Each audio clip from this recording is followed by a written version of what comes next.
ఉంటే నిన్న ప్రభుత్వం ఒక పెద్ద సభ పెట్టింది, ప్రధాన ప్రతిపక్షమైన బీఆర్ఎస్ పార్టీ ఇంకొక సభ పెట్టింది.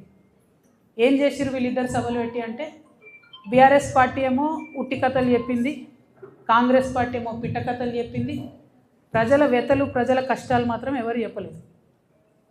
ఇక బీఆర్ఎస్ పార్టీ సభ అయితే జగిత్యాల్లో 75 సంవత్సరాల కురు వృద్ధుని రాజకీయ నాయకుడిని చేర్చుకొని, మరి ఈ సభతోని మీకే 25 సంవత్సరాలు తగ్గిపోయినాయి, మీరే నవయువకుడు, మీరే అద్భుతంగా రాజకీయం చేయాలని చెప్తే, మరి తెలంగాణలో ఉన్న యూత్ అంతా చచ్చిపోయినరా బతుకున్నారా, వాళ్ళ ఫ్యూచర్ ఏంది, వాళ్ళ కథ ఏంది నాకైతే అర్థమవుతుంది.